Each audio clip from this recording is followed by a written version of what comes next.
Hi guys, welcome back to my channel. Today I'm going to be filming a video showing you how we cook 5 of our favourite family dinners. We love sitting together and having dinner as a family, so these meals that I'm going to be showing you are quick and easy go-to dinners. So I hope you like what you see today, and I'm going to start off with a roast chicken dinner. So for our roast, we are having chicken, or as you can see, 2. I always find that if I cook 2, I'll get use out of it the next day, whether it's for a chicken sandwich for lunch or even just to pop in a pasta bake. So the first thing I'm going to do is I'm going to go ahead and salt them. I'm quite funny about handling raw chicken, so what I usually do is wear disposable rubber gloves, use one hand to handle them and then the other hand to grab the salt. And then I'm going to put a little bit of black pepper just on the tops.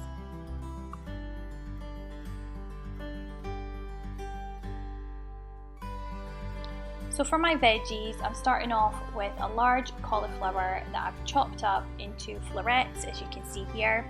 I've washed it, and now I'm going to add some olive oil and a sprinkle of salt, pepper and some cumin.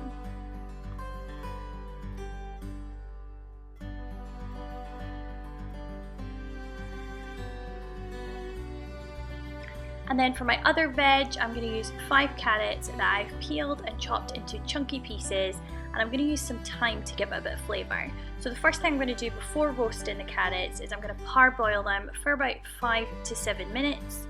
Then once they've cooled, I'm going to pop a bit of olive oil on there, some crushed garlic, and then I'm going to add the thyme, salt and pepper, and then rub it all in.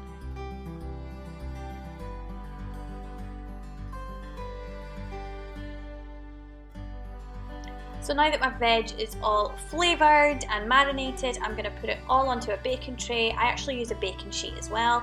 I've chucked in the garlic and the thyme as well for extra flavour. And the first thing I'm going to do is I'm going to pop my chickens in. So the oven is at 180 degrees and it's all warmed up. So the chickens are going to go in for 1 hour and 10 minutes. So halfway into that, which is about half an hour into the chickens cooking, I'm going to pop my veg in because the veg takes half an hour. And it means that everything will be ready at the same time. I'm also boiling some peas, and I'm cheating and using some microwavable baby potatoes because they are delicious and easy to make.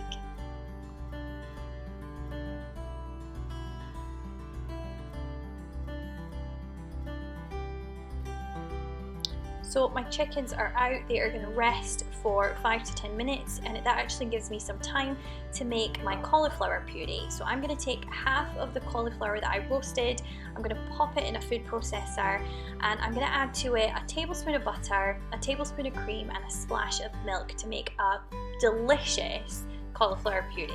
So this is a replacement to gravy. Sometimes we have gravy, but today we decided to have a cauliflower puree. And there we have it, our perfect and easy to make roast chicken dinner.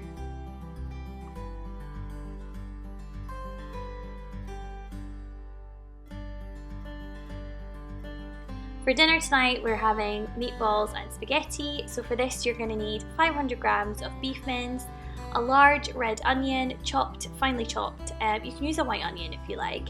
2 cloves of garlic, 60 grams of parmesan cheese, 1 egg, and a teaspoon of cumin, a teaspoon of oregano, a teaspoon of mustard, and 3 tins of chopped tomatoes. Now for breadcrumbs, you can either use breadcrumbs or you can make them. So I took out 4 bits of brown bread this morning, left them on the side, and I'm going to show you how super easy it is to make your own. So the first thing I'm going to do is I'm going to put some olive oil in a pan and I'm going to fry off my onions. Whilst my onions are frying, I'm going to go ahead and make my breadcrumbs. So I'm going to pop the toast into a food processor, and do you know what, it is so easy. I didn't realise how easy it was to make your own breadcrumbs, but there you have it. So I'm going back to my onions just to give them a stir, and then once they're finished and brown, I'm going to pop them on the side on a plate. I'm going to fry my garlic. So this is a tablespoon of olive oil. Start frying your garlic, but don't let it get too hot, otherwise it'll start to burn and then it'll give you like an acrid flavour, which you don't want. So then you add in the oregano, give it a bit of a stir before you add in your tins of chopped tomato.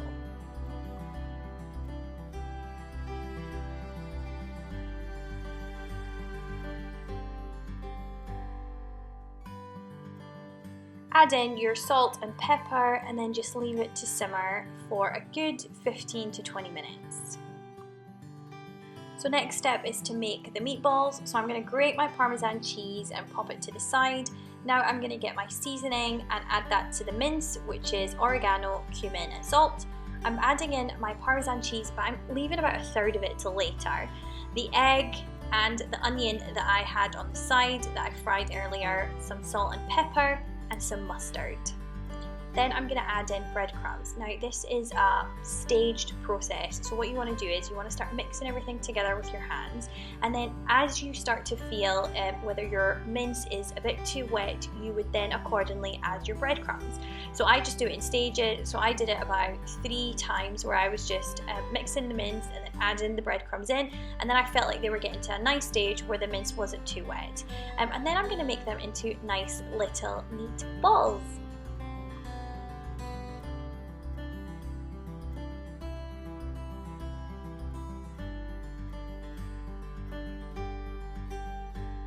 So now it's time to, I want to say semi-cook your meatballs. So what you're going to do is pop 2 tablespoons of olive oil in a pan, I'd say medium to high heat, and you want to brown them on the outside, but you don't want them to fully cook, because remember we're going to put them into the tomatoey marinara sauce that we've got on the side there, and they will cook further when they're in the hot sauce.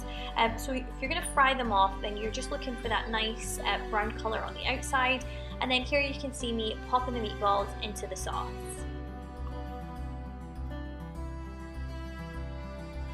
Now that you've got all your meatballs in there, you want to give them a bit of a stir, a gentle stir, just to make sure you're not breaking them, enough to make sure that everything is coated.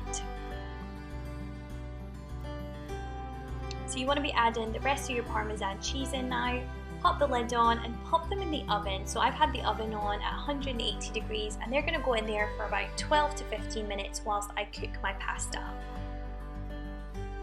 Your dish is ready, so I am going to be extra greedy and add in some more cheese. So I'm sprinkling some mozzarella cheese on top. You absolutely don't have to do this, but I just feel like why not? And there you have it, your homemade meatball spaghetti, one of our favourite dishes. This next dish is so easy to make, but it tastes delicious and it's fresh. So this is Jamie Oliver's Lemony Courgette Pasta. So I'm going to use 5 smallish courgettes. I'm going to use 1 whole lemon, a bunch of mint, and I've got 60 grams of parmesan. Now normally I use linguine, but I don't have any today, so I'm just going to use, you can really use any type of pasta and aim for about 300 grams. So the first thing I'm going to do is I'm going to start chopping and preparing my courgettes. So I'm going to chop the ends off. And then you want to be slicing your courgettes into matchsticks. Now I'm going to use a mandolin for this. So if you don't already have one of these in your kitchen, it's probably something you want to pop on your Christmas list because they are so handy to have. So I'm going to go ahead and slice my courgettes. Just make sure you're using the guard because they are super sharp. But yeah, it just makes slicing and chopping so much easier and quicker.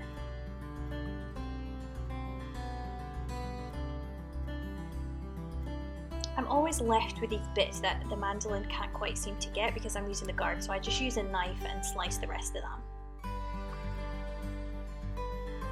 Next step is boiling your pasta. So I've got some hot boiling water with some salt, and then I'm going to go ahead and start cooking my courgette. So I've got 2 tablespoons of olive oil roughly, and I'm just going to pop in all of my sliced courgettes in the pan.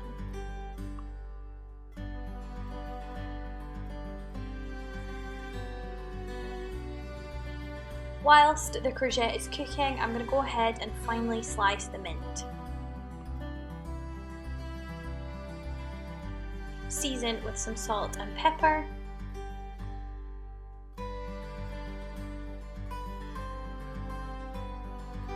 After about 4 or 5 minutes of the courgettes cooking, I'm now going to add the mint in and give it a stir.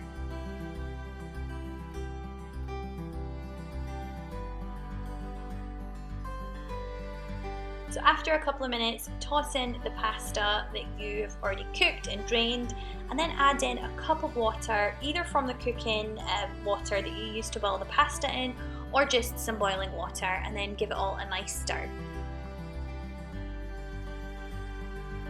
So now you're going to want to grate your lemon zest. I use about 1/2 to 3/4 of a lemon zest. Before then, I chop my lemon in half and then squeeze in all of its juice.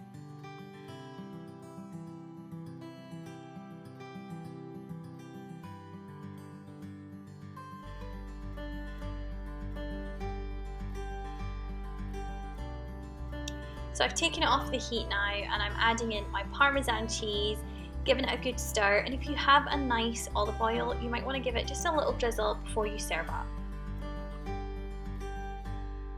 Jamie Oliver's Lemony Courgette Pasta, made by me. Super fresh, as I said, super easy and absolutely delicious. For our dinner tonight, we're having one of our favourite dishes, and this is sweet and sour chicken. It's so good and so easy to make. So all you need are 4 chicken breasts, a red pepper, a green pepper, a red onion and a bunch of spring onions, 3 cloves of garlic, and then to make the sauce you're going to need 1/2 cup of sugar, 1/4 cup of brown sugar, 1/2 cup of apple cider vinegar and 1/3 cup of ketchup, 4 teaspoons of soy sauce, and I'm going to use some corn flour to coat the chicken. I'll put all the ingredients on the comments, but just to let you know. So the first thing I'm doing here is chopping the chicken up into, I want to say like 1-inch pieces, and then I'm going to coat them with corn flour. So literally I'm going to dip each piece in and then pop them on a plate.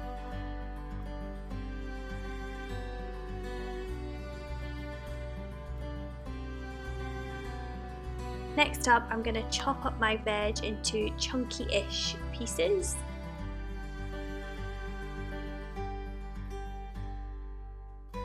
I love looking at all this colour. So as you can see, I've finished chopping all of my veg into rough kind of chunky sizes, but I've kept my garlic. I've only just peeled it because I'm going to grate it later, but it's up to yourself. If you prefer to chop it, you can do so. So this is the part where I tell you that this is not the healthiest of dishes, but it's still delicious. So I am deep frying my chicken in vegetable oil, but you can absolutely pan fry it in olive oil if you wish. If you do it this way, then just make sure your oil is super hot and only leave your chicken in for a few minutes until it's brown, because you're going to further cook it later on in the sauce. As you can see, it's a nice light brown colour, and I'm just going to pop the chicken to the side whilst I boil some rice, because that is what we're having with it. And then for my sauce, I'm going to start with grating the garlic, as I said earlier, and then I'm going to add in the sugar, the brown sugar, the ketchup, and then the apple cider vinegar, followed by the soy sauce, and then you're just going to mix it for a good few minutes.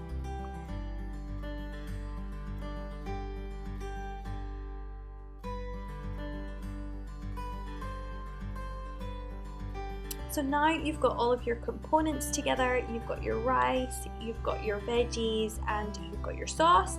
So now it's time to mix it all up. You want to get a little bit of olive oil in a pan. Once it's hot, chuck your veggies in, season them with a bit of salt and give it a stir. A few minutes in, I wouldn't overcook your veggies, because the nice thing about this dish is you can actually feel a crunch. So after a few minutes, pop your chicken in, give it a stir again, and then add in your sauce.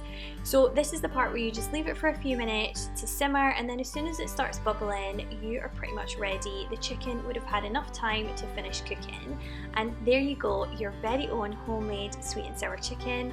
As I said, we love having it with just white rice, and it's actually better than ordering a takeaway.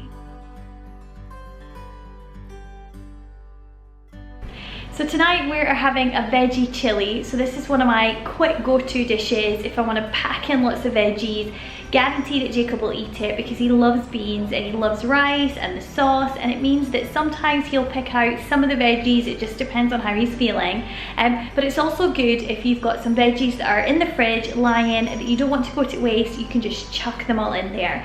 So I'm going to show you how I make a veggie chili, and I've got a little helper with me too. Yes. You're gonna keep mommy busy, aren't you? You're gonna keep mommy busy. So for my veggies, I'm gonna use 2 carrots, 2 small-ish red onions, 3 courgettes, 2 peppers, I've got a red one and a yellow one, but you can pretty much use any colour, 6 mushrooms and 2 cloves of garlic. And then for the sauce, you're gonna want a tin of chopped tomatoes, a tin of red kidney beans, a tin of chickpeas, and then a heaped tablespoon of tomato puree. And then for my spices, I'm going to use a teaspoon of cumin and a teaspoon of paprika, some Worcestershire sauce, I can never pronounce that, and I'm going to use a veggie stock cube. And then white rice, or whatever you want to serve it with. You can actually have it by itself if you like. So I'm going to start off with preparing my veggies, and I'm going to chop them into centimetre cube in size. Roughly everything will be that, except for the onions, you might want to chop them a little bit smaller.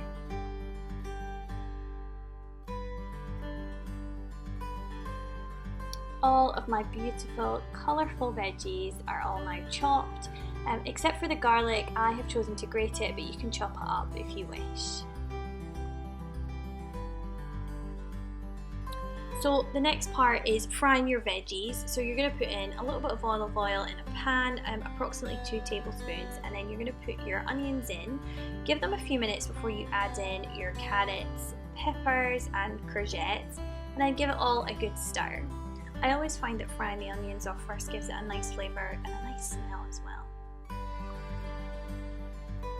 And then after a few minutes, pop your mushrooms in, give them a good stir, followed by your garlic.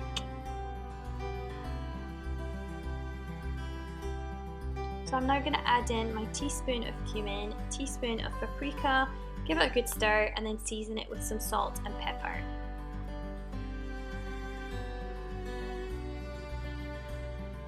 So I'm now putting in a heaped tablespoon of tomato puree. I'm going to stir that in, and then I'm going to put a few splashes of, again, I cannot say this, Worcestershire sauce. I think you know what I mean. So I'm putting in my tin of chopped tomatoes, followed by the veggie stock cube, and I used 500 ml of boiling water to dissolve it in. I'm also going to add in half a teaspoon of sugar just to give it a tiny bit of a sweet taste. Stir it all, and then add in your red kidney beans and your chickpeas. I'm including the juices because I feel like it gives the chili a nice texture. I'm going to put the lid on, and I'm going to leave it to simmer for a good 25 minutes to half an hour. So whilst my chili is cooking, I made an avocado dip, which is literally just smashed avocados, a squeeze of lime, some salt and pepper. Dinner is served. So as I said earlier, you can have this dish by itself. It is super filling and healthy too. We are having it with boiled rice, and I like to add a dollop of sour cream on top of mine. So that is it from today's video, guys. I really hope you enjoyed watching how we prepare our favourite family dinners. If you did, then please give it a big thumbs up. And if you end up making any of these dishes, I would love for you to tag me over on my Instagram page. And if you haven't already subscribed to my channel and you would love to see some videos from me and my family, then click on subscribe below, and I look forward to seeing you in my next video. Bye!